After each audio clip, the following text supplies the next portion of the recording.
This is the world 200 million years ago. No cell phones, electricity, or even other humans. Would you be able to survive in this new world? Could you get yourself a pet dinosaur? Wait, dinosaurs are here? Okay, maybe this won't be so bad. This is What If, and here's what would happen if you were alive 200 million years ago. The world was pretty different during the late Triassic period. One of the most notable differences is this right here. This is Pangaea, a supercontinent containing different parts of today's world. There's Australia down south, North America in the northwest, and Eurasia in the east, all interconnected. It would take you a while, but in theory, you could walk from California to France.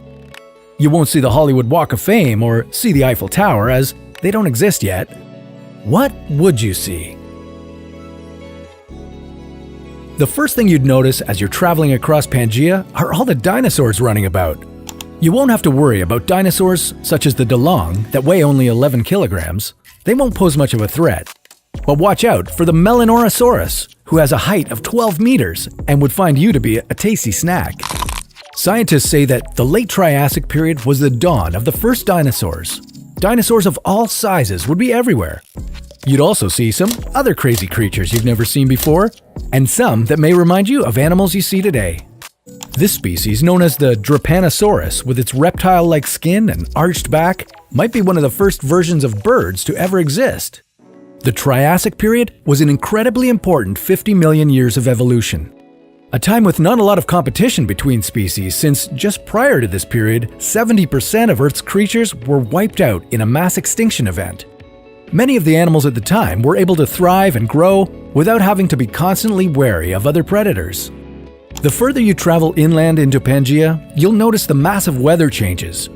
The outer edges of the supercontinent may be full of lush forests and green grass, but the further you go in, that begins to change. Scientists suspect that much of Pangaea was a dry, desert wasteland. That's because the land mass was so large that the interior wouldn't have received the cooling effects of the ocean. Speaking of which, the ocean, known as Panthalassa, surrounded all of Pangaea and covered 70% of Earth's surface. This ocean was extremely deadly. It could easily produce super hurricanes and monsoons, and due to its massive size, they could gain enough momentum to hit Pangaea with potentially fatal weather. Pangaea was just beginning to separate 200 million years ago. If you were able to stick around a few million more years for the Jurassic period, that's when you'd truly see dinosaurs thrive. The T-Rex, Brachiosaurus, Stegosaurus. What would happen if they were still alive today? Well, that sounds like a question for another What If.